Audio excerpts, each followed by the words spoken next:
হরে কৃষ্ণ। না তথা এতর্हि रोचन्ते गृहेषु गृहसम्पदः यदि न स्याद् गृहे माता पत्नी वा पतिदेवता व्यङ्गे रथैव प्रज्ञाको नामासीतादिनावत्। রাজা পুরঞ্জন বললেন পত্নীর উদ্দেশ্যে, আমি বুঝতে পারছি না, আমার গৃহে সমস্ত সাজ সরঞ্জাম পূর্বের মতো আমাকে আর কেন আকর্ষণ করছে না। আমার মনে হয় যে গৃহে যদি মাতা ও পতিপরায়ণা পত্নী না থাকে, তাহলে সেই গৃহ চক্রবিহীন রথের মতো। কোন মূর্খ সেই অচল রথে উপবেশন করবে? কোন মূর্খ সেই অচল রথে উপবেশন করবে? তো যখন সে তার প্রত্যেকে খুঁজছে কিন্তু খুঁজে পাচ্ছে না, তখন যেহেতু সে আহ তার প্রত্যেকে খুঁজে পাচ্ছে না, সেই কারণে পত্নীবিহীন গৃহকে উম অর্থহীন বা নিরর্থক বলে সে ভাবছে। এবং এই জন্য বলছে যে সে মাতা ও পতিপরায়ণা পত্নী যদি থাকে না গৃহে, তাহলে সেটা চক্রবিহীন রথের মতো। রথ চলে চাকার উপর ভিত্তি করে, তো চক্রবিহীন রথ না, চক্র মানে চাকা, চাকা যদি থাকে না, তাহলে রথ কিভাবে চলবে? তো সেই রকম ভাবে বলা হচ্ছে যে গৃহ নিষ্ক্রিয় বা কোনো সুখ পাওয়া যায় না, নিরস হয়ে পড়ে বলছে। তো শিল ভক্তি সিদ্ধান্ত, সরি, বিশ্বনাথ চক্রবর্তী ঠাকুর আদি আচার্যরা বলছেন যে the forbidden objects no longer give pleasure. অর্থাৎ আগে যখন আহ, পুরঞ্জন আহ, স্বীকার করতে গিয়েছিলেন, যেটা ছিল নিষিদ্ধ কর্ম, তো সেই নিষিদ্ধ কর্ম বা ফরবিডেন যেগুলো নিষিদ্ধ কর্ম, সেই নিষিদ্ধ কর্মগুলো এখন আর এই পুরঞ্জনকে বা বদ্ধজীবকে আর কোনো আনন্দ দিতে পারে না। তো এরপরে তো বলা হচ্ছে দ্য মাদার হেয়ার ইজ ভক্তি টু বিষ্ণু। এখানে যে শ্লোকে বলা হচ্ছে ইয়দি নস্যাৎ গৃহে মাতা, গৃহ বলতেই তাই পুরো দেহটা বা এই যে হৃদয়টা, বদ্ধজীবের বুদ্ধির সাথে যে আত্মা বা এই যে পুরো সিস্টেম। তো বলছে এখানে যদি ভক্তি, এখানে মা বলতে ভক্তিকে বোঝানো হচ্ছে, এবং ওয়াইফ বলতে ইন্টেলিজেন্ট এন্ডোড উইথ ধর্ম, অর্থাৎ ধর্মের অনুকূল বা ধর্মেতে পরিপূর্ণ বা ধর্মের প্রতি আসক্ত যে বুদ্ধি, সেই বুদ্ধি হচ্ছে এখানে স্ত্রী।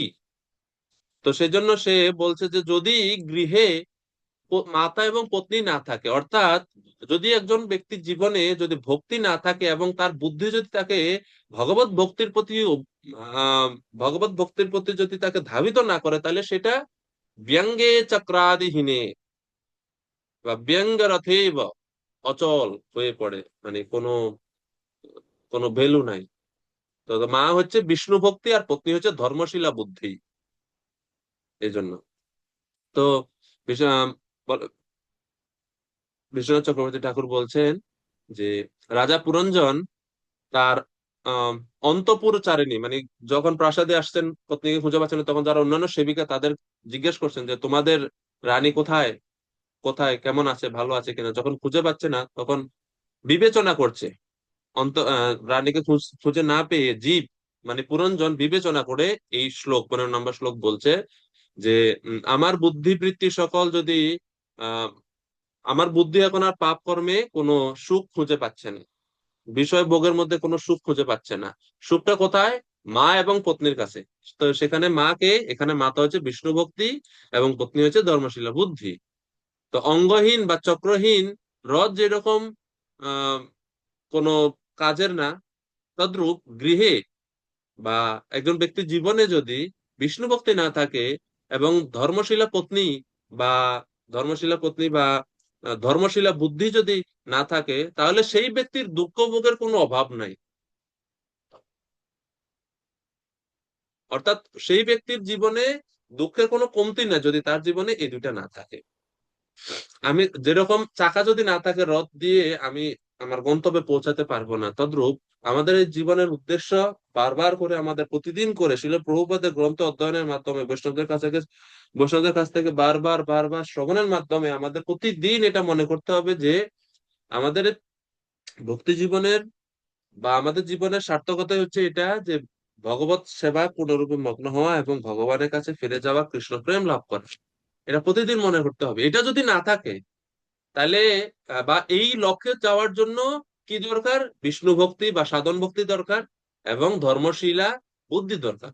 তো এই দুইটা জিনিস যদি নাই থাকে তাহলে কিভাবে আমরা আমাদের গন্তব্যে পৌঁছাতে পারবো? গন্তব্যে পৌঁছাতে পারবো না, যেহেতু রথের চাকাই নাই, তাহলে রথ কিভাবে অগ্রসর হবে লক্ষ্যের দিকে?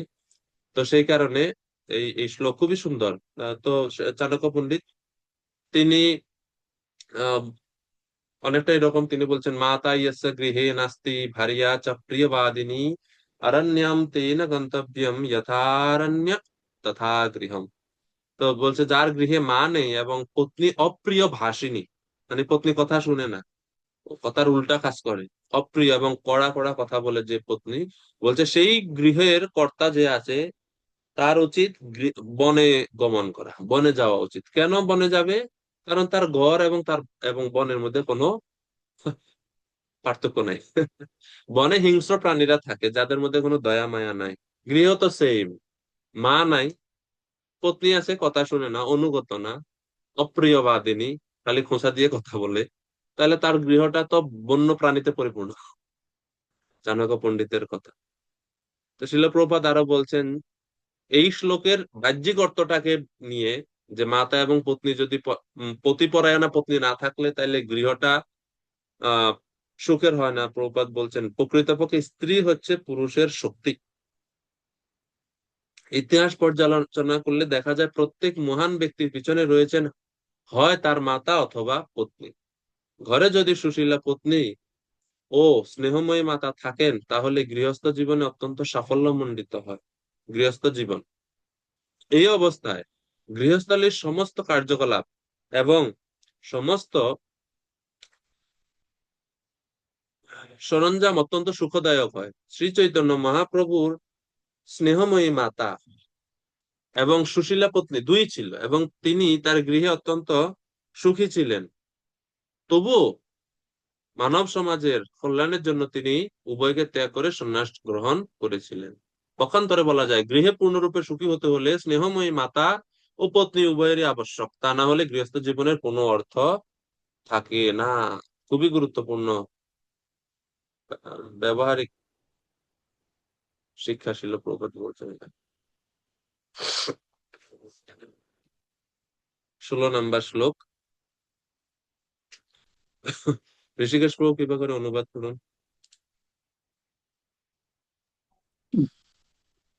হরে কৃষ্ণ। হরে কৃষ্ণ। দয়া করে আমাকে বলো, বিপদের সমুদ্রে নিমজ্জিত হলে যে আমাকে সর্বদা উদ্ধার করে সেই সুন্দরী ললনা কোথায় অবস্থান করছে? প্রতি পদে আমাকে সদ্বুদ্ধি প্রদান করে সে সর্বদা আমাকে রক্ষা করে। যিনি আমার হরে কৃষ্ণ। প্রজ্ঞাকে সমুজ্জ্বল করেছেন, যিনি আমাকে ব্যসন সাগরে মগ্ন হওয়া থেকে রক্ষা করেছেন, সেই পত্নী কোথায়? সেই সুন্দরী ললনা কোথায়? সুন্দরী ললনা হচ্ছে কে? সুন্দরী ললনা কে এখানে? বুদ্ধি। ধর্মশীলা বুদ্ধি। বুদ্ধি, হ্যাঁ। এবং বিশ্বনাথ চক্রবর্তী ঠাকুর বলছেন বিবেকাত্মিকা বুদ্ধি এই শ্লোকে। পত্নী সেই ললনা, ব্যাকেটে লেখা আছে বিবেকাত্মিকা বুদ্ধি। সেই বুদ্ধি কোথায় অবস্থান করছে? তো সেই ললনা অর্থাৎ আমার পত্নী, যিনি হচ্ছেন বিবেকাত্মিকা বুদ্ধি বা ধর্মশীলা বুদ্ধি, এখন কোথায় আছেন? তিনি কোথায় আছেন যিনি আমাকে সবসময় রক্ষা করেন? তো প্রভুপাদ এখানেও বলছে যে সুশীলা পত্নী ও সুবুদ্ধির মধ্যে কোনো পার্থক্য নেই। যার সুবুদ্ধি রয়েছে তিনি যথাযথভাবে বিবেচনা করতে পারেন এবং বহু বিপজ্জনক পরিস্থিতি থেকে নিজেকে রক্ষা করতে পারেন। কারণ এই জগৎটা স্বভাব হচ্ছে প্রতি পদে পদে বিপদ। তো পুরঞ্জন তার সুশীলা পত্নীর অন্বেষণ করছেন, যিনি এই জড় জগতের সমস্ত বিপজ্জনক পরিস্থিতিতে সর্বদা তাকে সাহায্য করেছেন। তো এটা হচ্ছে ধর্মপত্নী। প্রভুপাদ বলছেন ধর্মপত্নী, পতিব্রতা পত্নী বা আদর্শ মায়েদের ভূমিকা এখানে দেওয়া হচ্ছে।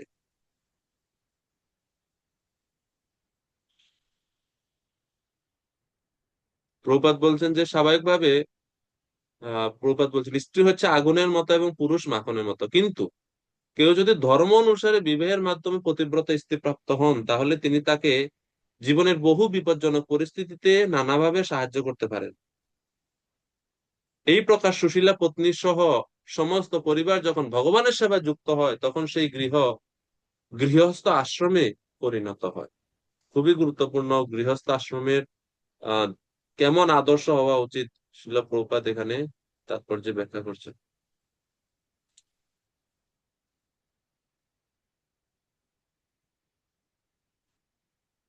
এরপরে 17 নম্বর শ্লোক। তো এখন 17 নম্বর শ্লোকে বলছেন তারা যে আহ, সেই রমণীরা, অর্থাৎ যাদেরকে তিনি সেবিকাদেরকে জিজ্ঞেস করে, তারা উত্তর দিচ্ছেন। রমণীরা কি বললেন? ব্রহ্মানন্দ প্রভু কৃপা করে অনুবাদ করবেন। হরে কৃষ্ণ, ধন্যবাদ, প্রণাম প্রভু। সেই রমণীরা তখন রাজাকে বললেন, হে নরনাথ, আপনার স্ত্রী যে কোনো যে কেন এইভাবে অবস্থান করছেন তা আমরা জানি না। হে শত্রুঘ্ন, দয়া করে দেখুন, বিনা শয্যায় তিনি ভূমিতে শয়ন করে রয়েছেন। তিনি যে কেন এইভাবে আচরণ করছেন তা আমরা বুঝতে পারছি না। হরে কৃষ্ণ। হরে কৃষ্ণ। তো সেই রমণীরা যখন তাদের কাছে এরকম জিজ্ঞাসা করছেন রাজা পুরঞ্জন, তো 17 নম্বর শ্লোক থেকে তারা উত্তর দিচ্ছে যে মহারাজ, হে রাজা, হে নরনাথ, আপনার স্ত্রী অর্থাৎ আমাদের রানী, তিনি যে কেন এইভাবে অবস্থান করছেন আমরা জানি না। তো বলছে কিভাবে অবস্থান করছে, কোথায় অবস্থান করছে?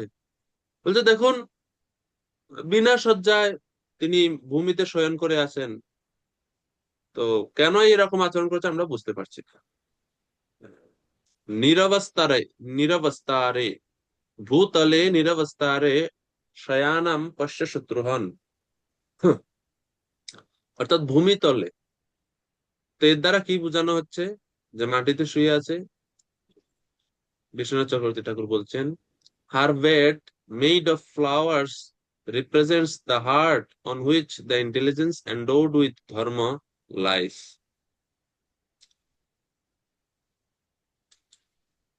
অর্থাৎ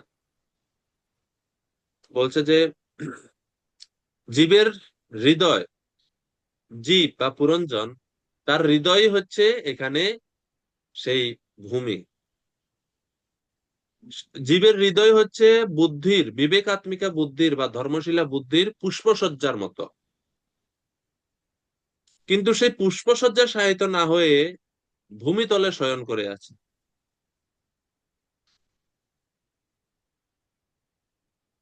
কেন? কারণ সে যেহেতু পুরঞ্জন এতদিন বিষ্ণু ভক্তি রহিত ছিল, এই কারণে।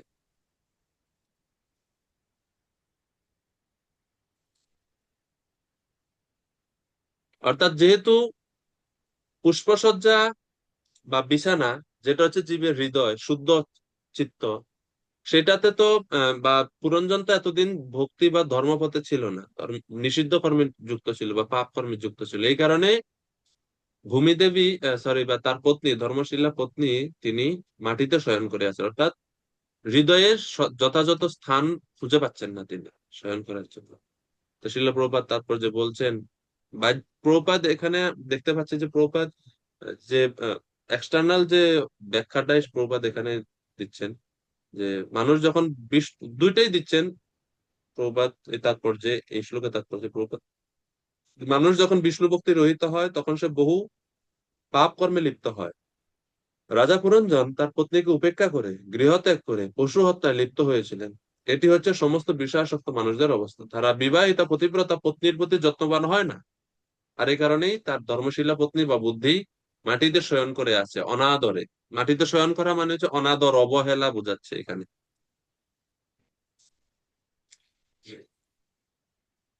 তারা পত্নীকে ভগবত ভক্তি সাধনের অবলম্বন বলে মনে না করে তাদের ইন্দ্রিয় সুখভোগের একটি যন্ত্র বলে মনে করে। এটা হচ্ছে বিষয়াসক্ত ব্যক্তিদের মনোভাব। এটা সঠিক মনোভাব নয়। এবং এর ফলে এই রকম মনোভাবের কারণে, মনোবৃত্তির কারণে শুদ্ধ বুদ্ধি হারিয়ে ফেলেছে। তাদের হৃদয়ে সেই বুদ্ধির অন্বেষণ করা তাদের অবশ্য কর্তব্য। ধর্ম অনুষ্ঠানের মাধ্যমে যে ব্যক্তি পতিব্রতা পত্নী লাভ করেনি, তার বুদ্ধি সর্বদাই বিভ্রান্ত। তো মহারাজ পুরঞ্জনের পত্নী ভূতলে শয়ন করেছিলেন কারণ তার পতি তাকে অবহেলা করেছিলেন। যেহেতু তা বিবাহিত পত্নী রেখে আহ, বনে গেছে শিকার করার জন্য এবং নিষিদ্ধ কর্ম এইভাবে।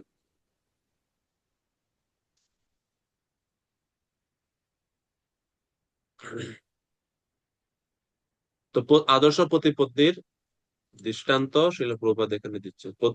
প্রভুপাদ বলছে গৃহটি হচ্ছে ভগবত ভক্তি সম্পাদনের স্থান হওয়া উচিত। গৃহ পত্নীর কর্তব্য হচ্ছে পতিব্রতা হয়ে ধর্ম অনুষ্ঠান সম্পাদন করা, এভাবে মানুষ তার গৃহে সুখী হতে পারে।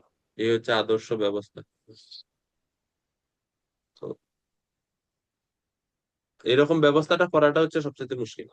করলে তো ভক্তিমূলক বা সেবা কেন্দ্রিক যদি হয় তাহলে সত্যি আহ যার সংসার দাবানল থেকে একটু হলেও রক্ষা পাওয়া যায়। যদিও সংসার দাবানল সব সময় আছে, সব জায়গাতেই আছে, কিন্তু তারপরেও যদি ভক্তিমূলক বা সেবাটাকে যদি আমরা খুব বেশি প্রাধান্য দেওয়া হয় গৃহস্থ আশ্রমেও, তাহলেও একটু দাবানলটা একটু কম অনুভূত হয়, বা দাবানল অনুভূত হলেও সেটা আমাদেরকে আরো বেশি করে কৃষ্ণের দিকে আমাদের ধাবিত করে। এটা হচ্ছে একটা পজিটিভ দিক। এরপরে নারদ মুনি বলছেন, নারদ উবাচ পুরঞ্জনা স্বমহিষীম নিরীক্ষাবধূতাম ভুবি তৎসঙ্গোন্মথিত জ্ঞান বৈক্লব্যম পরমম যয়ো। আনন্দিনী মাতাজি কৃপা করে অনুবাদ করুন। হরে কৃষ্ণ। প্রণাম প্রভু। দেবশ্রী নারদ বললেন, হে মহারাজ প্রাচীর বর্হি, রাজা পুরঞ্জন তার মহিষীকে অবধূতের মতো ভূতলে পতিতা দেখে তৎক্ষণাৎ অত্যন্ত ব্যাকুল হয়ে পড়লেন। হ্যাঁ, তো যখন পুরঞ্জন দেখলো যে তার নিজের পত্নী অর্থাৎ বিবেকবতী বুদ্ধি বুদ্ধি তার নিজের প্রতি, দেহের প্রতি কোনো আদর না করে বা অবহেলায় অনাদরে ভূতলে পতিত রয়েছে বা ভূমির উপর শয়ন করে আছে, তখন পত্নীর সঙ্গে মিলিত হবার জন্য তিনি আত্মহারা ও অত্যন্ত ব্যাকুল হয়ে হয়ে পড়লেন। ব্যাকুলতা মানে হচ্ছে তিনি নিজেকে ধিক্কার দিচ্ছেন যে আমি কি করলাম, আমি আমার পত্নীকে অবজ্ঞা করে আমি পাপ কর্মে নিযুক্ত হয়েছিলাম। তো এইভাবে দৈন্য ভাব নিয়ে তার পত্নীর সঙ্গে মিলিত হতে যাচ্ছে। তো ব্যাকুল হয়ে পড়লেন, লেখা আছে অনুবাদে, ব্যাকুল হয়ে পড়লেন। তো এটার বা পজিটিভ বা আধ্যাত্মিক আধ্যাত্মিক শিক্ষাটা কি? বিশ্বনাথ চক্রবর্তী ঠাকুর বলছেন যে হি থট, মানে পুরঞ্জন তিনি মনে মনে ভাবলেন, I committed a great offence, আমি অনেক বড় একটা অপরাধ করেছি। Being anxious to associate with her again, he deprecated his foolishness. অর্থাৎ এভাবে তিনি তার আহ, পত্নীর সঙ্গে, স্বীয় ভার্যার সঙ্গে মিলিত হওয়ার জন্য বা তাকে কাছে পাওয়ার জন্য তিনি তার এই যে নির্বুদ্ধমূলক বা এই যে বোকামি করলেন, সেটা তিনি দূর করে আবার এখন নিজে দৈন্য ভাব নিয়ে পত্নীর কাছে যাচ্ছে বা পত্নীর সঙ্গ পাওয়ার জন্য ব্যাকুল হয়ে পড়লেন, শোকাভিভূত হয়ে পড়লেন, শোকাভিভূত হয়ে পড়লেন।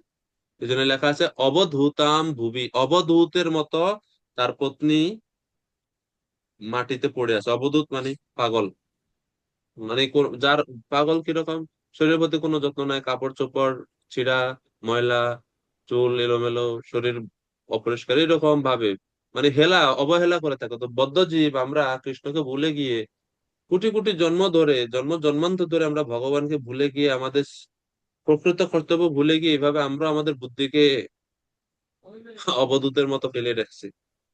তো সেটা এখানে এই এই বিষয়ে বলা হচ্ছে। বিশ্বনাথ চক্রবর্তী ঠাকুর বলছেন যে হায় আমার এই মহান অপরাধ, হ্যাঁ, আমি অপরাধ করেছি তাকে এভাবে অবহেলা করে। তো পুনরায় তার সঙ্গ পাওয়ার জন্য অত্যন্ত ব্যাকুল হয়ে পড়লেন এবং নিজের দুর্বুদ্ধিকে তিরস্কার করতে লাগলেন, যে আমার মতো এরকম মূর্খ আর কে আছে, এরকম নারদ মুনি বলছেন। প্রভুপাদ বলছেন অবধূত শব্দটা অত্যন্ত তাৎপর্যপূর্ণ, কারণ তা দেহের প্রতি উদাসীন তপস্বীকে বোঝায়।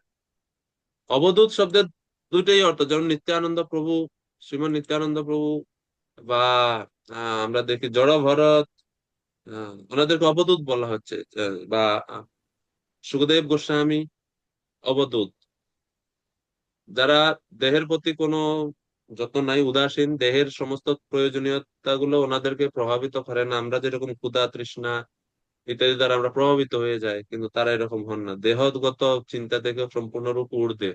অবধূত শব্দের আরেকটা অর্থ হচ্ছে যিনি সমস্ত বৈদিক বিধিনিষেধের ঊর্ধ্বে অবস্থান করেন, যার জন্য কোনো বিধিনিষেধ কোনো মানে লাগু হয় না বা প্রযোজ্য নয়, উনি এরকম। তো শিল প্রভুপাদ তাৎপর্য ব্যাখ্যা করছেন যে রাজা পুরঞ্জন তাকে এইভাবে, তার পত্নীকে এইভাবে অবহেলিত ভাবে দেখে অত্যন্ত কষ্ট পেয়েছিলেন। অর্থাৎ তিনি তিনি যে তাকে অবহেলা করে বনে পশুবধ করতে গিয়েছিলেন, সেই জন্য তার অনুতাপ হচ্ছিল। পক্ষান্তরে বলা যায়, মানুষ যখন তার শুভ বুদ্ধি থেকে বিচ্ছিন্ন হয়ে পড়ে অথবা শুভ বুদ্ধিকে অবহেলা করে, তখন সে পূর্ণরূপে পাপ কর্মে লিপ্ত হয়। এই জন্য অনুতপ্ত হচ্ছে পুরঞ্জন এখানে। এই অনুতাপটা খুব গুরুত্বপূর্ণ, রিপেন্টেন্স। শিলা প্রভুপাদ বলছেন যে রিপেন্টেন্স বা এই অনুতাপ হচ্ছে একটা অগ্নির মতো, যেরকম আগুন সবকিছুকে গ্রাস করে ছাইয়ে পরিণত করে। যখন কোনো ভক্ত বা কেউ যদি ভুল করে, স্বাভাবিকভাবে ভুল তো আমরা কে করি না, মানুষ মাত্রই মহা ভুলের অধিকারী আমরা। বাই ডিফল্ট আমরা ভুল করে বসি। তা আমরা যখন কোনো ভুল আকস্মিক ভাবে বা দুর্ঘটনাক্রমে, ডেইলি বেসিস না, যদি এরকম মাঝে মাঝে কোথাও কোনো ভুল করে বসি আমরা, তখন কি করা উচিত? ভগবানের কাছে ক্ষমা চাওয়া উচিত এবং অনুতপ্ত হওয়া উচিত। অনুতপ্ত হওয়া উচিত কৃতকর্মের জন্য, কৃত ভুলের জন্য। শিল প্রভুপাদ তারপরে যে নরোত্তম দাস ঠাকুরের ভজন উল্লেখ করে বলছেন, হরি হরি বিফলে জনম গোয়াইনো, হরি হরি বিফলে জনম গোয়াইনো, মনুষ্য জনম পাইয়া রাধা কৃষ্ণ না ভজিয়া, মনুষ্য জনম পাইয়া রাধা কৃষ্ণ না ভজিয়া, জানিয়া শুনিয়া বিষ খাইনু, জানিয়া শুনিয়া বিষ খাইনু, হরি হরি বিফলে জনম গোয়াইনু। এটা হচ্ছে অনুতাপ।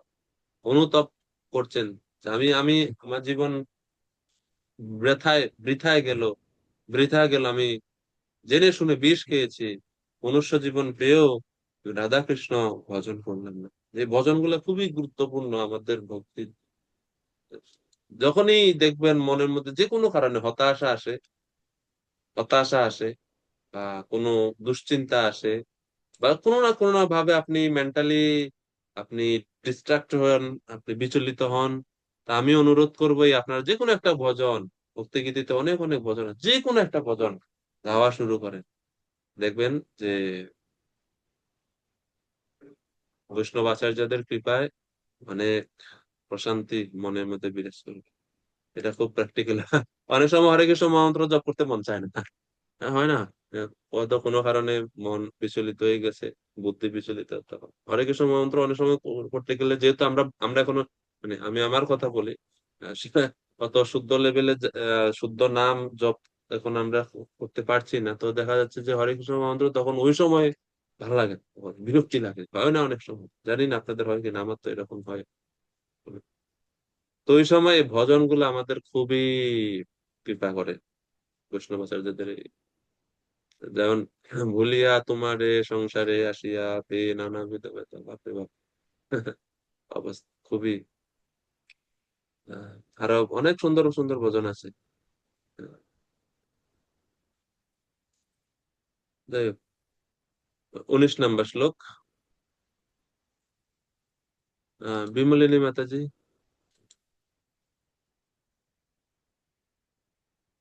মাইক অন করুন কৃপা করে।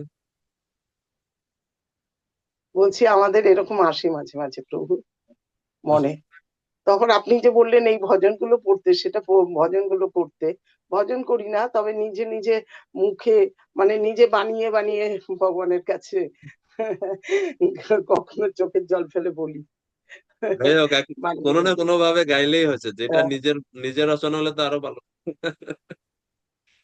বলা হয় সব বড় বড় কবি যারা দার্শনিক সবাই ওই জীবনে কষ্ট পেয়েই বড় বড় কবি আর দার্শনিক হয়েছে। অনেকের ক্ষেত্রে বলা হয় যে কোনো না কোনো ভাবে তারা জীবনে কষ্ট পাইছে, ওই কষ্টটাই তাদেরকে বড় কবিতে পরিণত করছে, দার্শনিকে পরিণত করছে। উম, যাই হোক, ধন্যবাদ মাতাজি। হরে কৃষ্ণ।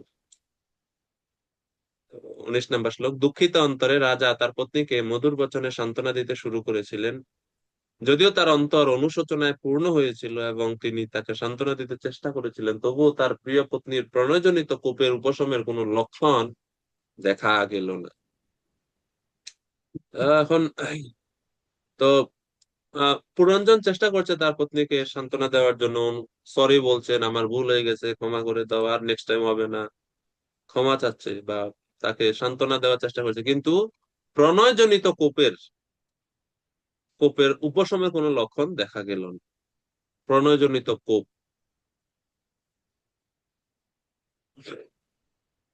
তো বিশ্বনাথ চক্রবর্তী ঠাকুর বলছেন যে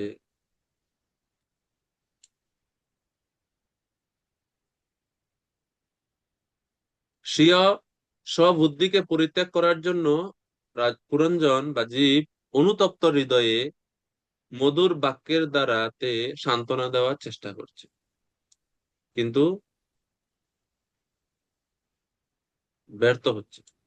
তো বিশ্বনাথ চক্রবর্তী ঠাকুর এই শ্লোকের এটার আহ, আধ্যাত্মিক ব্যাখ্যা বলছেন, when one regrets his sinful acts of abandoning Krishna consciousness and good intelligence, his path of deliverance is opened. অর্থাৎ যখন এইভাবে কেউ রাজা পুরঞ্জন বা এই পুরঞ্জন যেভাবে সে তার কৃষ্ণ ভাবনামৃত বা সুবুদ্ধিকে পরিত্যাগ করার জন্য বা পরিত্যাগ রূপ পাপের জন্য এভাবে রিগ্রেট করছে বা এভাবে অনুতপ্ত হচ্ছে, অনুশোচনা করছে, তো এই অনুশোচনা কি করে? আমাদের উদ্ধারের রাস্তাকে খুলে দেয়, আমাদের আমাদের মুক্তির রাস্তা বা মুক্তির দ্বার উন্মোচন করে।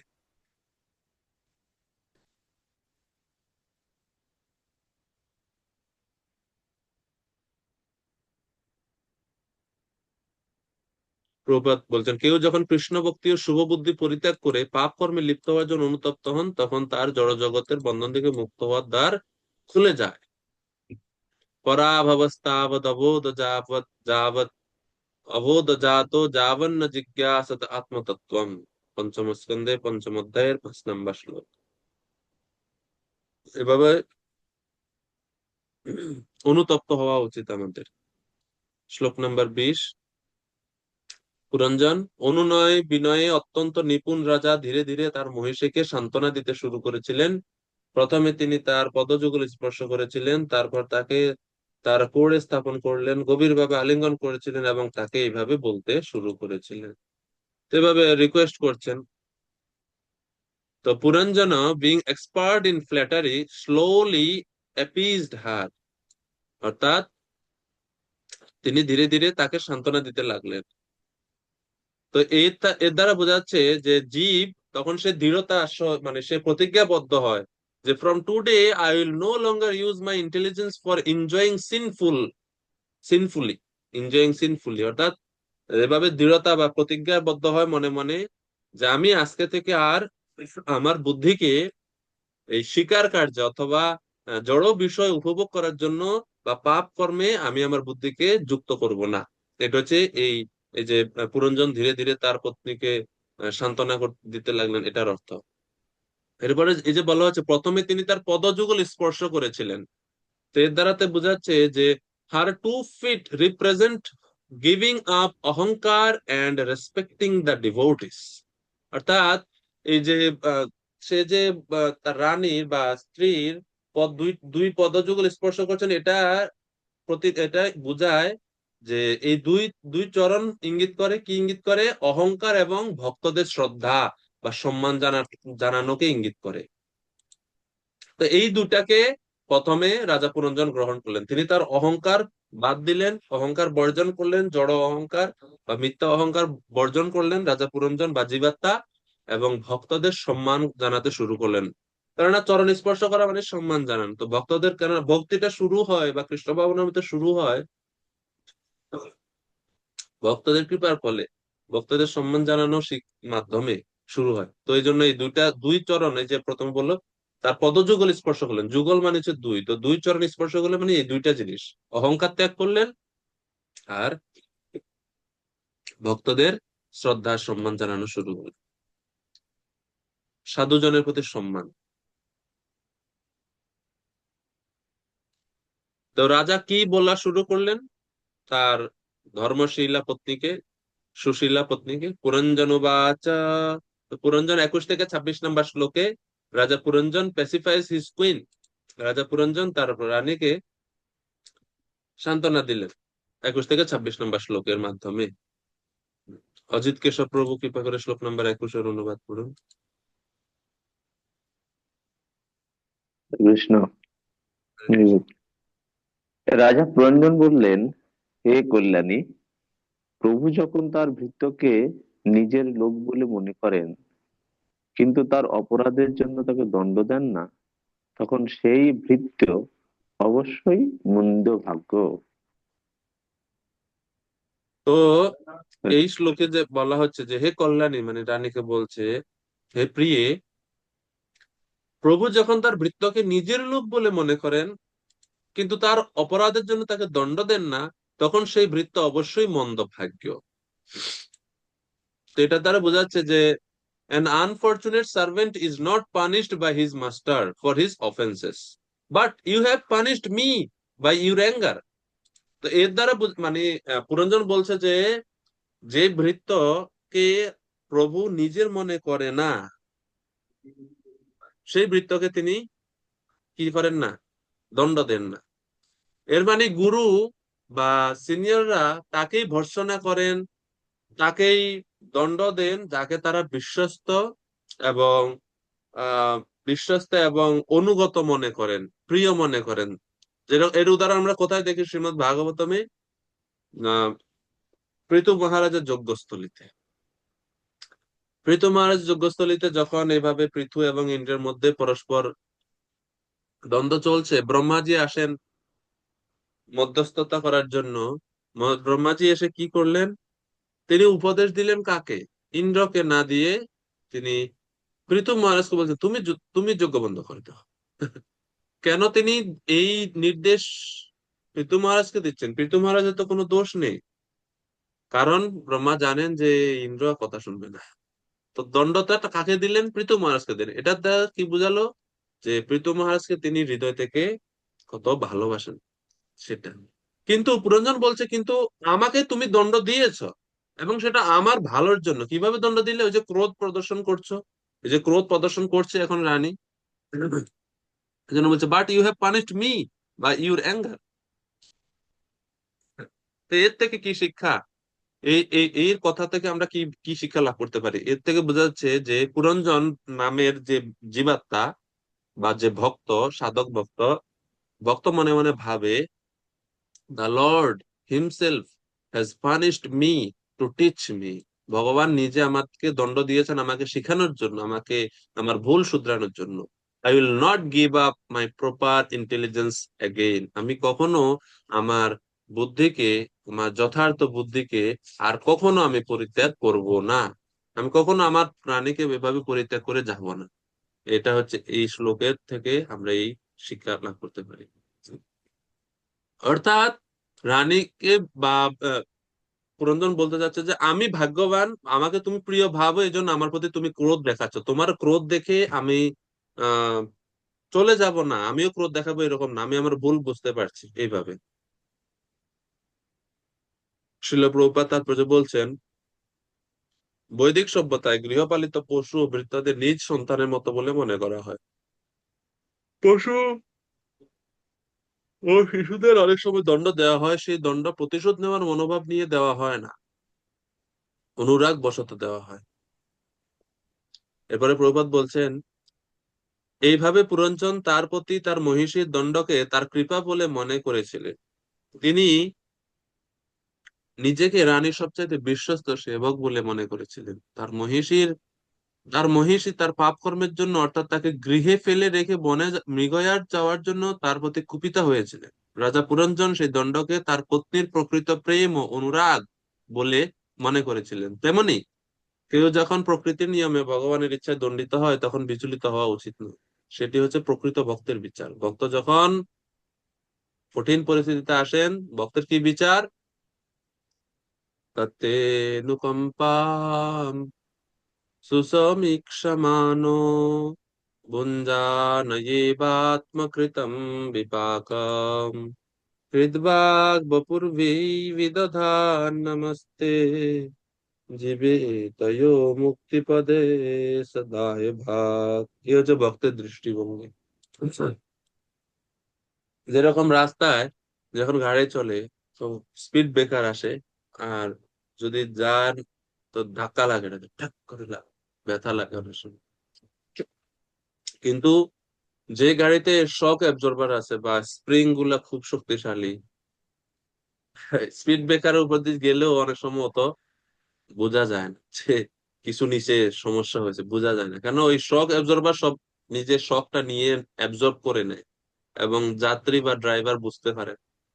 তদ্রূপ আমাদের ভক্তি জীবনের এই যে স্পিড ব্রেকার যেটা আসে ভক্তি জীবনের যাত্রার পথে, স্পিড ব্রেকার রূপী দুঃখ, প্রতিবন্ধকতা, বিপদ, পদম পদম ইয়ৎ বিপদম, যা কিছু আছে সে সবগুলাকে আমরা এখন বিষয় হচ্ছে দেখেন, এক তো আপনি তো দুঃখ দূর করতে পারবেন না, কষ্ট দূর করতে পারবেন না, এটা তো আমাদের হাতে নাই, কারণ দুঃখালয় শাশ্বত। দুঃখ দিয়ে ভগবান জগৎ তৈরি করছে। তো এখন অপশন আপনার কাছে দুইটা, এক দুঃখ পেয়ে, কষ্ট পেয়ে সেটার প্রতি আপনার রিয়াকশনটা কি হচ্ছে, এটা হচ্ছে আপনার হাতে আছে। আর দুই ভাবে আমরা রিয়াক্ট করতে পারি। এক, আমরা কৃষ্ণ থেকে দূরে চলে যেতে পারি দুঃখ পেয়ে। দুই, এটাকে কৃষ্ণের কৃপা মনে করে কৃষ্ণের কাছ আরো বেশি কৃষ্ণের শরণাগত হতে পারে। এই দুইটা ছাড়া আর কোনো তিন নাম্বার কোনো অপশন নাই জীবের হাতে। তো পৃথিবীর কোনো এমন রাস্তা নাই যেখানে স্পিড ব্রেকার থাকবে না, স্পিড ব্রেকার থাকবে জীবন পৃথিবীতে। দুঃখ থাকবে, কারণ দুঃখালয় অশাশ্বত, অনিত্যম অসুখম লোকম ইমম প্রাপ্য ভজস্ব মাম, ভগবান অর্জুনকে বলছেন। এখন ভগবান বারবার বলছেন অনিত্য এবং অসুখম, মানে সুখ নাই, দুঃখ দিয়ে পূর্ণ জগৎ। এখন এই দুঃখ দিয়ে পূর্ণ জগতে যে আমরা যে সুখে থাকি মাঝে মাঝে, এটাই তো বড় সৌভাগ্য, তাই না? মানুষে বলে আহ, আমার কাছে এটা খুব ভালো লাগে এই জিনিসটা, কয়েকদিন ধরে মাথাতে ঘুরতেছে। মাঝে মাঝে এরকম বিচার হয় কিছু কিছু শ্লোক নিয়ে, মাথার মধ্যে এমনিতে চিন্তা করি, তো এই শ্লোকটা নিয়ে খুব ভাবতেছি। যেহেতু আমরাও জীবনে এখন এই কিছুদিন ধরে খুব একটা জাগতিক বিপদের মধ্যে বা এরকম একটা প্রতিকূলতার মধ্যে দিয়ে যাচ্ছি। তো এই জন্য ভাবতেছি যে আসলে দুঃখটা কি অস্বাভাবিক কিছু নাকি, বা কষ্টগুলা কি অস্বাভাবিক কিছু কিনা। তো কৃষ্ণ কৃপায়, বৈষ্ণবদের কৃপায় এই শ্লোকটা মাথার মধ্যে ঢুকতেছে। চারে এই শ্লোকটাতে তো ভগবান বলছেন যে দুঃখালয়ম জগৎ, পদম পদম ইয়ৎ বিপদম, প্রতি পদে বিপদ। এখন দেখেন, জগতে প্রতি পদে পদে বিপদ, ভগবান পুরাটা দুঃখ দিয়ে তৈরি করছে, কিন্তু প্রতি পদে বিপদ হচ্ছে না, কিন্তু আমরা অনেক ভালো আছি।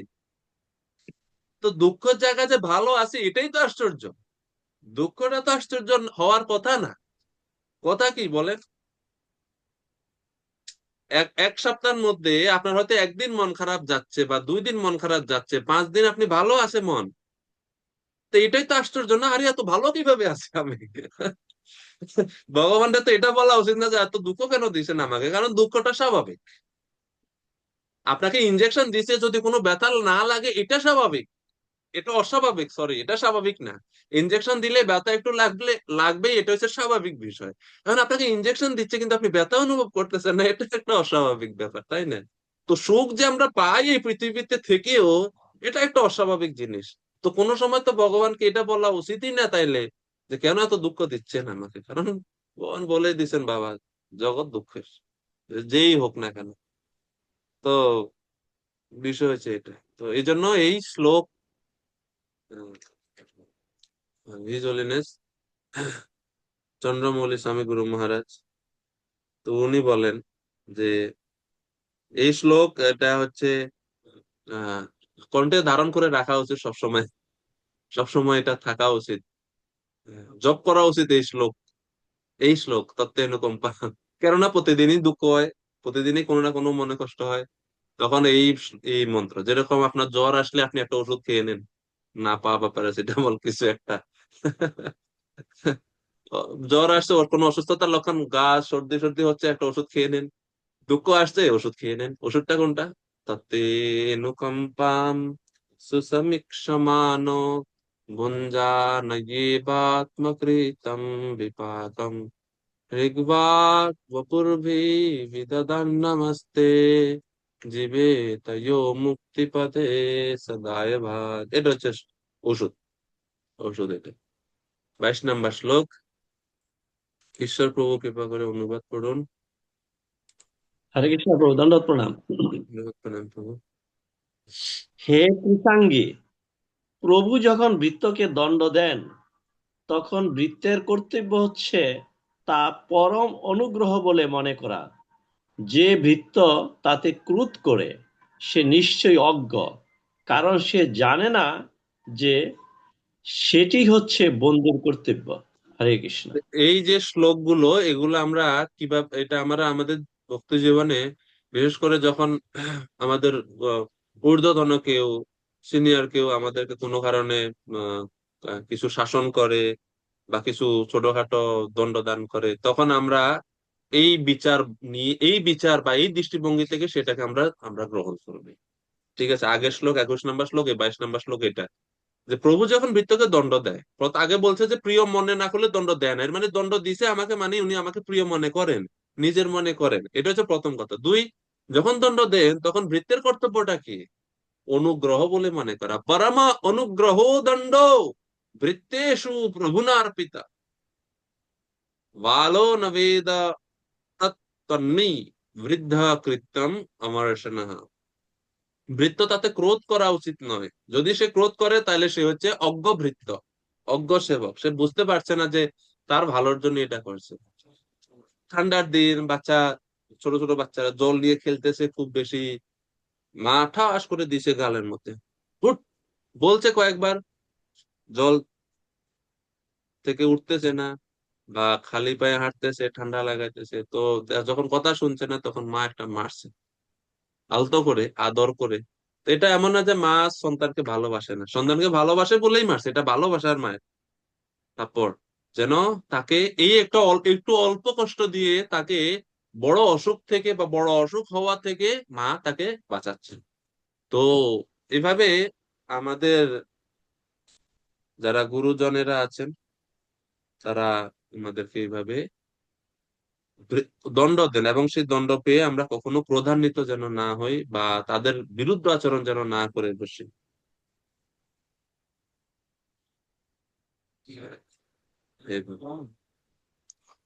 এবং সেটাই হচ্ছে প্রকৃত শরীরের কাজ, প্রকৃত বন্ধুর কাজ হচ্ছে এটা। বন্ধু মানি, বন্ধু মানি তার বন্ধুকে সবসময় প্রত্যেক কথায় হ্যাঁ হ্যাঁ করবে না। বন্ধু মানি যেটা সঠিক সেই পথে তার বন্ধুকে পরিচালনা করবে বা বুদ্ধি দিবে যে তুমি এটা করো। ঠিক আছে, এটা হচ্ছে বন্ধুর কাজ। প্রত্যেক কথা জানলে খালি, যদি খালি হ্যাঁ হ্যাঁ হ্যাঁ হ্যাঁ হ্যাঁ, না ঠিক আছে ঠিক আছে ঠিক আছে করতে থাকবে, তাহলে এটা, এটা ঠিক না, এটা ঠিক না। বন্ধুর কাজ হচ্ছে অপ্রিয়, অপ্রিয় হলেও যেটা ভালো সেটাই করা। এটা হচ্ছে বন্ধুর কাজ।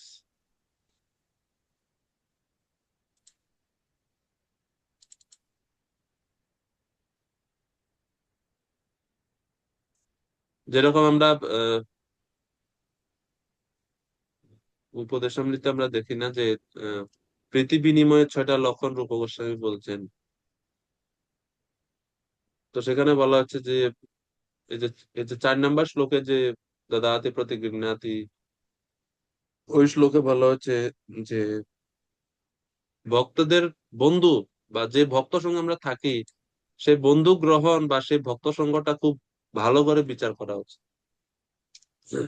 একজন ভালো বন্ধুর গুণাবলী সম্বন্ধে সুভাষিত রত্ন ভান্ডাগারে বলা হচ্ছে, পাপান নিবারয়তি योजयते हिताय गुह्यं च गृह्यति गुणान् प्रकटीकरोति आपद्गतं न च जहति ददाति काले सन्मित्रलक्षणमिदं प्रवदन्ति सन्तः। পণ্ডিতেরা বা সন্ত সাধুরা বলে যে একজন প্রকৃত বন্ধুর এই গুণগুলি থাকবে। কি? প্রথম, পাপান নিবারয়তি। পাপান নিবারয়তি মানে এক বন্ধুকে ভুল পথ থেকে উদ্ধার করবে।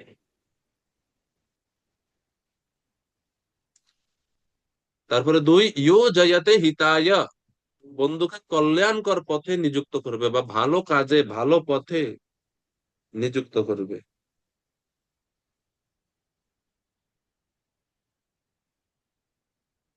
আর 3 নম্বর গুণ হচ্ছে গুহ্যম চ গুহতি, মৃত্যু পর্যন্ত গোপনীয়তা রক্ষা করবে। এটা হচ্ছে একজন প্রকৃত বন্ধুর কাজ। যদি ওই বন্ধুর সঙ্গে কোনো সময় সম্পর্ক ছিন্ন হয়ে যায়, তারপরে ওই বন্ধুর গোপনীয়তা বা গোপন কথাগুলো প্রকাশ করবে না, গোপনই রাখবে। এটা হচ্ছে প্রকৃত বন্ধু। চতুর্থ, গুণান প্রকটীকরোতি, অন্যের সামনে বন্ধুর ভালো গুণগুলি প্রকাশ করবে বা ভালো গুণের কথাই বলবে, খারাপ কোনো কিছু বলবে না। এটা হচ্ছে ভালো বন্ধুর চতুর্থ বৈশিষ্ট্য। তারপরে আপদগতম, বিপদের সময় বন্ধুকে ত্যাগ না করে বা ত্যাগ করে না। বিপদ এই জগতের বৈশিষ্ট্য যে বিপদের সময় বন্ধুকে ত্যাগ করে চলে যায়। আপদগতম ন চ জহাতি, বিপদের সময় বন্ধুকে ত্যাগ করে না। আর কি করে? অনেকে তো ত্যাগ করে না, থাকে কিন্তু উপকার তো করতে পারে না। বিপদের সময় ত্যাগ করে যায় না, এর সাথে আছে কিন্তু উপকার করতে পারতেছে না আমাকে বিপদ থেকে রক্ষার জন্য। কিন্তু এই ভালো বন্ধু বা প্রকৃষ্ট বন্ধুর ষষ্ঠ কোয়ালিটি হচ্ছে দদাতি কালে, বন্ধুর বিপদের সময় যা প্রয়োজন, সেটা বুদ্ধি হতে পারে, সেটা অর্থ হতে পারে, সেটা কথা হতে পারে, সেটা সময় দেওয়া হতে পারে, সেটা একটু সময় থাকা হতে পারে, যেটা প্রয়োজন দদাতি, দান করে, সঠিক সময়ে সঠিক বস্তু দান করে। সেটা হচ্ছে প্রকৃত বন্ধু। আমাদের কমিউনিটিতে প্রত্যেক ভক্তদের এই 6টা গুণ আমরা অর্জন করার চেষ্টা করতে পারি। পাপান নিবারয়তি যোজয়তে হিতায় গুহ্যম চ গুহতি গুণান প্রকটীকরোতি আপদগতম ন চ জহাতি দদাতি কালে সন্মিত্র লক্ষণমিব ইদম প্রবদন্তি সন্তঃ। এটা হচ্ছে ভালো বন্ধুর গুণাবলী। ভালো বন্ধুর গুণ। তো পুরঞ্জন তার পত্নীকে এইভাবে বলছে যে, পত্নীর উদ্দেশ্য করে এইভাবে বলছে যে ভৃত্যের ক্রোধ করা উচিত না, এটা হচ্ছে বন্ধুর কর্তব্য। দণ্ড দিয়ে বা যে কোনো মাধ্যমে তাকে সঠিক পথে আনা।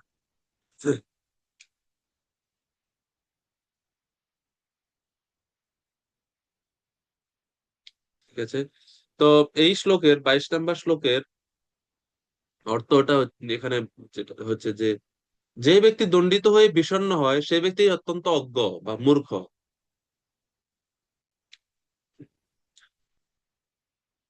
এবং এই শ্লোকের থেকে ব্যাখ্যা কি হতে পারে? বলছে যে a devotee thinks this punishment is the highest mercy for me, for I will not become attached to sin again. এই যে পানিশমেন্ট বা এই যে দণ্ড আমাকে দেওয়া হয়েছে, সেটা হচ্ছে সবচেয়ে বড় কৃপা আমার প্রতি। এই দণ্ড দ্বারা তুমি আমার প্রতি সবচাইতে বড় কৃপা প্রদর্শন করলে।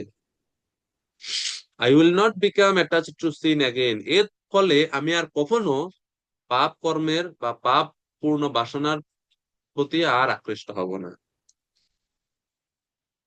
তো 23 নম্বর শ্লোক, শ্রীমান মাধব প্রভু। প্রণাম।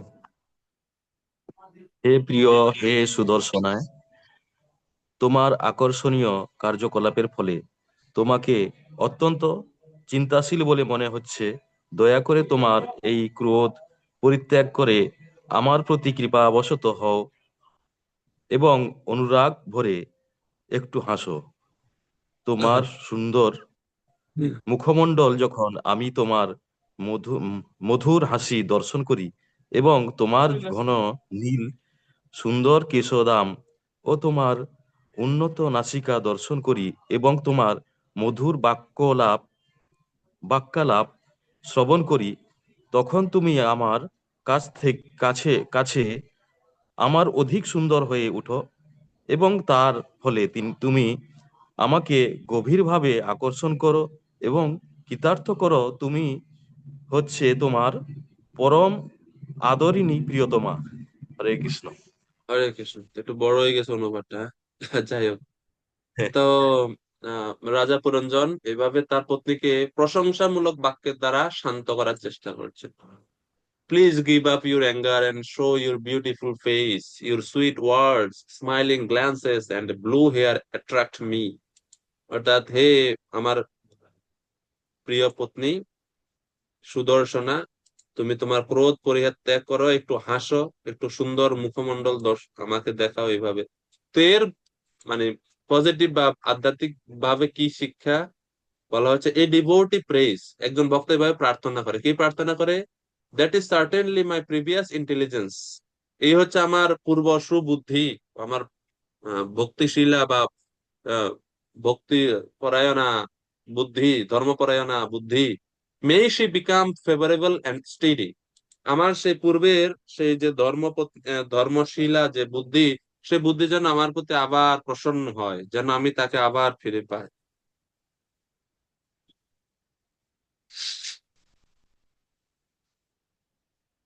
এভাবে একজন ভক্ত প্রার্থনা করেন তার বুদ্ধির কাছে। তো এটাই ওনার পত্নী পত্নী বলতে এখানে তো বুদ্ধি, তো বুদ্ধিকে বলছে তুমি প্রসন্ন হও, সুন্দর মুখ, আমি একটু হাসো। এভাবে বলছে। তো আমার পূর্বের যে বুদ্ধি, ধর্মশীলা বুদ্ধি, সেই বুদ্ধিকে বলছে তুমি আমার প্রতি প্রসন্ন হও। শিল প্রভুপাদ তাৎপর্য শেষ ভাগে এর অর্থ আরো ব্যাখ্যা করে বলছেন, রাজা পুরঞ্জন তার মহিষীর কাছে প্রার্থনা করেছিলেন তিনি যেন তার পূর্ব সৌন্দর্য প্রকাশ করেন। তিনি তাকে পুনরুজ্জীবিত করতে চেষ্টা করেছিলেন, ঠিক যেভাবে জীব তার আদি চেতনা বা কৃষ্ণ চেতনা পুনর্জাগরিত করার চেষ্টা করে, যা অত্যন্ত সুন্দর। কৃষ্ণ ভক্তির সুন্দর অঙ্গের সঙ্গে মহিষীর সমস্ত সুন্দর অঙ্গের তুলনা করা যেতে পারে। কেউ যখন তার মূল কৃষ্ণ চেতনায় ফিরে যায়, তখন তিনি প্রকৃতপক্ষে নিষ্ঠাপরায়ণ হন এবং তার জীবন তখন সার্থক হয়ে ওঠে। খুবই গুরুত্বপূর্ণ। এরপরে শ্লোক নাম্বার 24, ত্রিলোকনাথ প্রভু কৃপা করে অনুবাদ করবেন। প্রভু দণ্ডবত প্রণাম। হরে কৃষ্ণ। হে বীর পত্নী, আমাকে তুমি বলো, কেউ কি তোমাকে অপমান করেছে? সেই ব্যক্তি যদি ব্রাহ্মণ কুলোদ্ভূত না হন, তাহলে আমি তাকে দণ্ড দিতে প্রস্তুত। মুররিপু শ্রীকৃষ্ণের সেবক ব্যতীত এই ত্রিলোকে আমি অন্য আর কাউকে ক্ষমা করব না। তোমার চরণে অপরাধ করে কেউই স্বচ্ছন্দে বিচরণ করতে পারবে না, কারণ আমি তাকে প্রচন্ড দণ্ডদান করবো। হরে কৃষ্ণ। হ্যাঁ, তো এখন বলছো ও হিরোস ওয়াইফ, অর্থাৎ হে বীর পত্নী, তোমার মন খারাপ কেন? কেউ কি তোমাকে অপমান করেছে? এভাবে রাজা পুরঞ্জন জিজ্ঞাসা করছে তার বুদ্ধিকে। তো বলছে এর অর্থ বা এর আধ্যাত্মিক ব্যাখ্যা কি? পুরঞ্জন রিপ্রেজেন্টস প্রাচীন ভরি। তো পুরঞ্জন এখানে কার প্রতিনিধিত্ব বা কার প্রতীক হিসেবে আছে? প্রাচীন ভরি মহাশয়ের। তো এভাবে নারদ মুনি প্রাচীন ভরিকে মনে করিয়ে দিচ্ছেন যে Narad Muni was reminding him of his forefather Maharaj Prithu, who never chastised a Brahmana or a Vaishnava. The only relief from offending such person is their mercy. তো এভাবে পুরঞ্জন তার পত্নীকে বলছে যে হে আমার বীর পত্নী, আহ, তোমাকে কেউ অপমান করেছে কি? যদি কেউ, সেই ব্যক্তি যদি ব্রাহ্মণ কুলোদ্ভূত না হয়, তাহলে আমি তাকে অবশ্যই দণ্ডদান করব, ক্ষমা করব না। ভূসুর কুলাত মুর রিপুহ দাসা, দুইটা শব্দ এখানে খুবই গুরুত্বপূর্ণ। এর মানে এই দুই শ্রেণীর ব্যক্তিরা সবসময় দণ্ডদানের থেকে মানে দণ্ডদান তাদেরকে করা উচিত নয়। ভূসুর কুলাত মানে হচ্ছে ব্রাহ্মণ, আর মুর রিপুহ দাসাত মানে হচ্ছে বৈষ্ণব, ব্রাহ্মণ এবং বৈষ্ণব। তো আমরা চতুর্থ স্কন্ধের 21 অধ্যায়ের 12 নম্বর শ্লোকে দেখতে পাই সেটা, যে কিভাবে মহারাজ পৃথু, তো এই এই শ্লোকের দ্বারাতে নারদ মুনি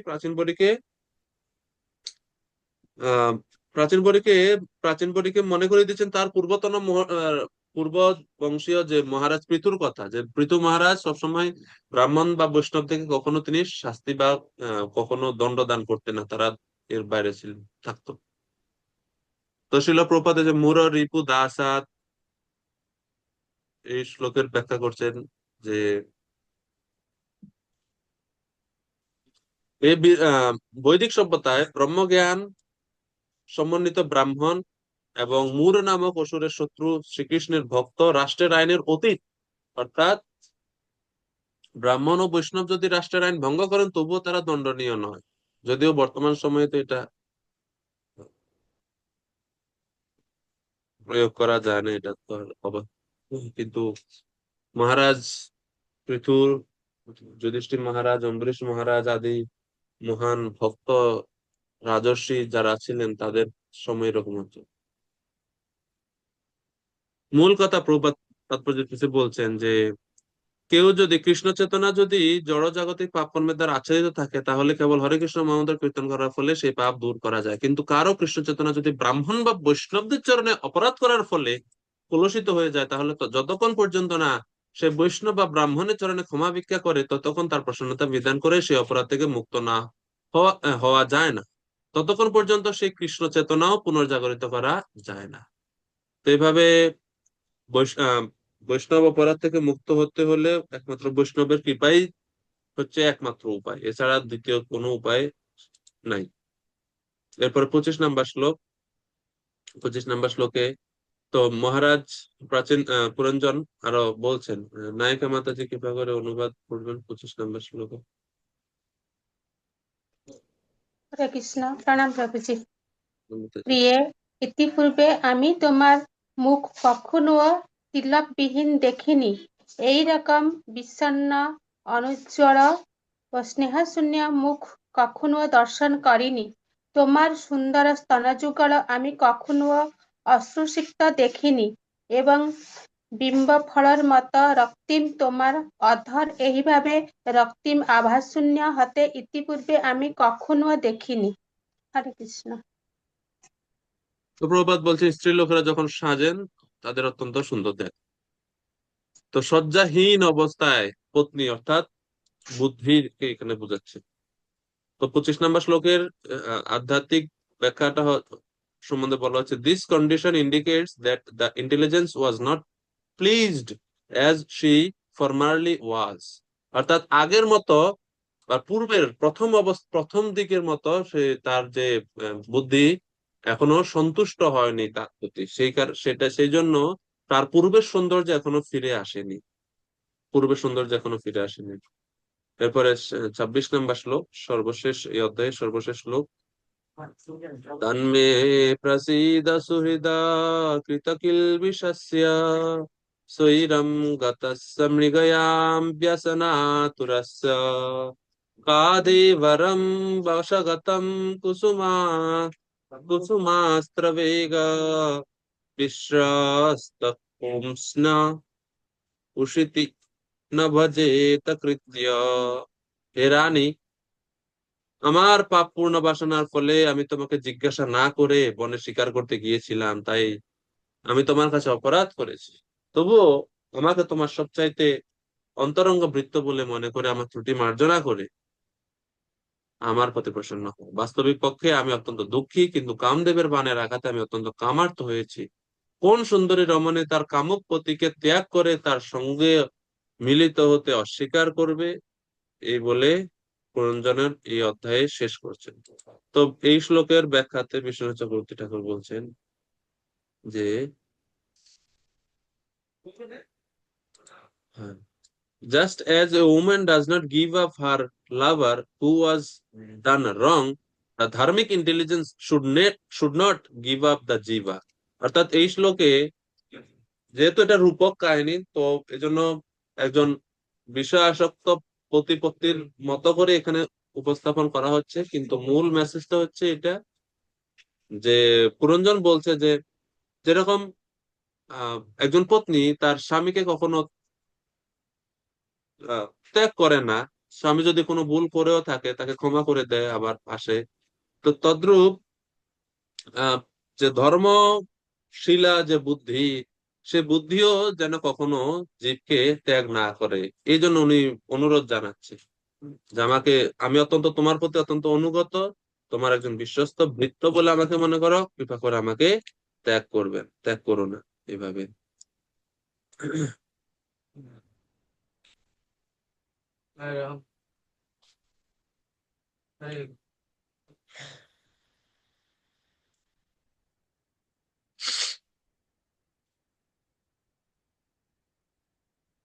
শ্রীল প্রভুপাদ তাৎপর্য বলছেন যে স্ত্রী ও পুরুষ উভয়ই পরস্পরকে চায়, এটা হচ্ছে জড়জাগতিক অস্তিত্বের ভিত্তি। তো প্রবাদ বাহ্যিক ভাবে এই শ্লোকের যে বাহ্যিক অর্থটা, এটা যে একজন বিষয় আসক্ত মানুষ বা গৃহমেধী ব্যক্তিদের যে চিন্তা চেতনা, তার দৃষ্টিভঙ্গি থেকে এই শ্লোকের তাৎপর্য ব্যাখ্যা করছে। আধ্যাত্মিক ব্যাখ্যাটা হচ্ছে যেটা বলা হলো যে পুরঞ্জন বলছে যে you should not give up জিবা, হে ধর্মশীলা বুদ্ধি, ধার্মিক বুদ্ধি, কৃপা করে আপনি জীবকে ত্যাগ করবেন না। যেরকম একজন পত্নী তার পতিকে কখনো, পতি যদি কোনো ভুল করেও এটা ক্ষমা করে দেন, সেই রকম ভাবে। ইতি শ্রীমদ ভাগবতের চতুর্থ স্কন্ধে পুরঞ্জনের মৃগয়ায় গমন এবং তার মহিষী ক্রোধ নামক ষড়বিংশতি অধ্যায়ের ভক্তি বেদান্ত তাৎপর্য। হরে কৃষ্ণ কৃষ্ণ কৃষ্ণ হরে হরে, হরে রাম রাম রাম হরে হরে। 26 অধ্যায় শেষ হলো, এরপরে সপ্তবিংশতি অধ্যায় শুরু হবে। সেটা হচ্ছে পুরঞ্জনের নগরীতে। তা এত সুন্দর, মানে সবকিছু এখন শান্ত পরিবেশ হয়ে গেছে না, সব মানে পত্নীকে শান্ত করলেন পুরঞ্জন, সব ঠিকঠাক হলো, হঠাৎ এখন আক্রমণ আসবে, তা পরের অধ্যায়ে বর্ণনা করা হবে।